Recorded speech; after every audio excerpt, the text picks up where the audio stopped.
Em 2005, houveram muitos boatos de que seria feita uma cinebiografia da dupla sertaneja Zezé de Camargo e Luciano, algo que chamou a atenção de muitos, visto o sucesso da dupla na época. Entretanto, o filme conseguiu pegar muitos de surpresa, pois mesmo se tratando de uma cinebiografia, claramente feita no embalo do sucesso da dupla, a obra era de extrema qualidade e emocionou muitas pessoas, e até foi um dos principais representantes no Oscar daquela época. No filme, conhecemos Francisco Camargo, um lavrador que vive no interior de Goiás, que apesar da situação financeira apertada, tendo que sustentar a sua família, acredita em um futuro melhor, e muito dessa crença se baseia no talento musical de 2 dos seus 9 filhos, Mirosmar e Ismival.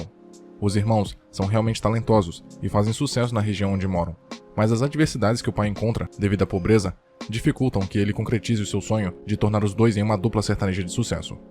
Como já dito, 2 Filhos de Francisco é uma cinebiografia e normalmente esse tipo de filme apela para o sucesso dos artistas representados de forma extremamente clichê e vazia, utilizando não apenas as músicas mais marcantes dos cantores, mas também momentos emblemáticos da vida do biografado para trazer um eventual fanservice, mas que não tem nenhuma substância dramática na narrativa. Bohemian Rhapsody, biografia de Freddie Mercury, lançada em 2018, é um bom exemplo disso. Entretanto, o filme em questão surpreende justamente por conseguir contar uma boa história, que emociona e diverte na medida certa.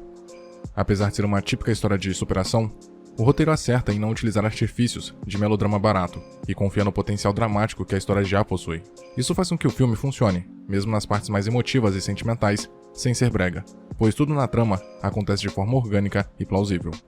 Além disso, por ser uma obra nacional, temos muita identidade do nosso país presente no roteiro, desde a maneira como a situação dos menos favorecidos em regiões do interior é retratada, como também a busca pela melhora de vida dessas pessoas, que no caso de Francisco, busca isso através da arte, além de, claro, mostrar o contexto histórico, que no caso, foi durante a ditadura militar no Brasil.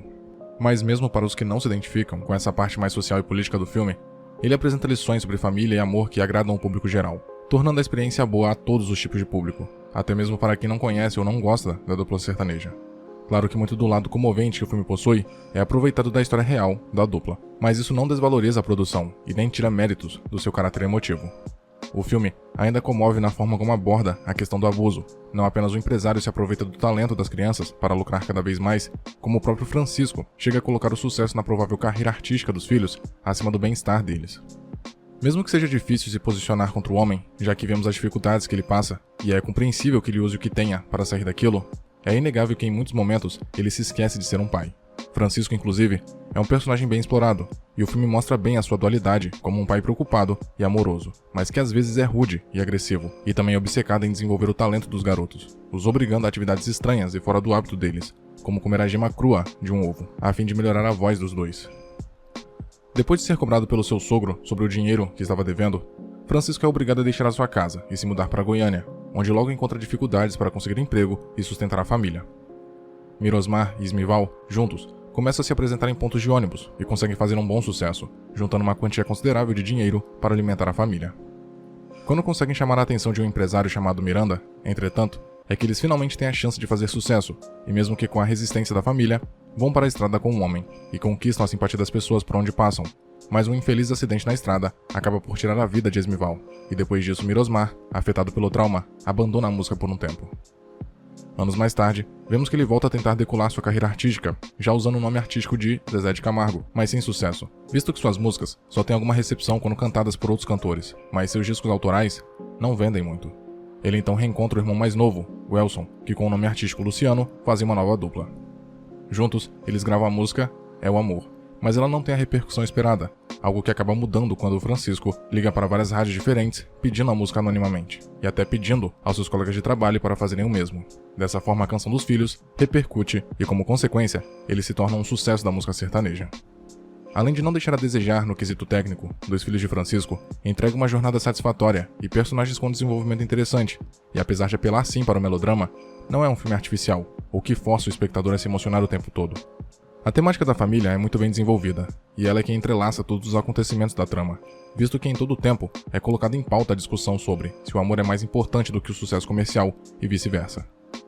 O tempo todo, vemos os personagens na obra colocarem a obsessão pelo sucesso acima do respeito para com os familiares. Não apenas Francisco muitas vezes é abusivo com os filhos, mas também Zezé, quando cresce, é muitas vezes rude e agressivo com a esposa, mesmo que esta sempre apoie ele na sua carreira musical. O filme num todo é bonito e comovente, mas nem tudo são flores no roteiro, e há sim momentos em que a história é apressada. Isso é até compreensível, já que por ser uma jornada de anos, muitas coisas precisaram ser condensadas, mas muitas vezes isso atrapalha a experiência e causa a sensação de que o filme simplesmente abandona alguns pontos chaves para seguir adiante com a história. A relação de Francisco com seu sogro, por exemplo, não fica muito clara. Entendemos superficialmente que o velho não gostava do homem, muito por causa do espírito sonhador de Francisco. Mas a presença do personagem é breve, e teria sido bem mais interessante se houvesse um melhor desenvolvimento dele e de sua relação com Francisco. O personagem Velson, que mais tarde se torna Luciano, também é prejudicado por conta disso, pois mesmo sendo um personagem importante, a relação dele com o irmão é muito breve, e a decisão dele de se juntar com Zezé acontece de forma um tanto quanto repentina. Ainda que vejamos um pedaço de sua vida em que ele é abandonado pela esposa, que leva o filho junto, esse trauma não é explorado e parece uma parte descartável do filme num todo. Francisco é o que mais tem desenvolvimento, já que entendemos rapidamente suas motivações quando ele diz que não quer ver os filhos trabalhando para os outros como lavrador, e a sua obstinação é muito bem mostrada na cena em que ele troca o máximo de objetos possíveis a fim de comprar instrumentos para o filho, mas até ele sofre com a pressa do roteiro. Há muitas cenas emocionantes na obra, principalmente as que mostram as dificuldades da família ao longo dos anos, mas a morte de Esmival é com certeza mais comovente, não apenas por conta da morte do garoto, que já é triste por si só, mas também por ser um momento em que vemos Francisco aprender a ser mais valoroso com sua família, e não ser tão viciado na fama. Ao menos, não ao ponto de sacrificar os filhos por isso. A morte do garoto acaba por simbolizar um aprendizado para o personagem, pois lidar com o luto provavelmente o trouxe novas perspectivas sobre a vida. Entretanto, o filme poderia ter explorado mais o processo dele para superar a morte do filho, pois a forma que isso é trabalhado, mesmo que não seja insatisfatória, sofre pela pressa, e acaba por tirar muito de seu impacto. Isso, sem contar que a abordagem melodramática acaba por obrigar a narrativa a abandonar discussões mais sérias e pesadas, como as partes em que mostra a situação precária das pessoas no interior de Goiás, ou a época da ditadura militar, algo que é mostrado mas não de forma muito profunda. Essas coisas não tiram o peso do filme, e de forma alguma são erros condenáveis, e na verdade é totalmente compreensível, já que a ideia é mostrar a ascensão da dupla e não se aprofundar em temáticas políticas e sociais. Mas ainda assim, é inevitável que muitos tenham a sensação de que o filme é vazio em alguns momentos por conta disso.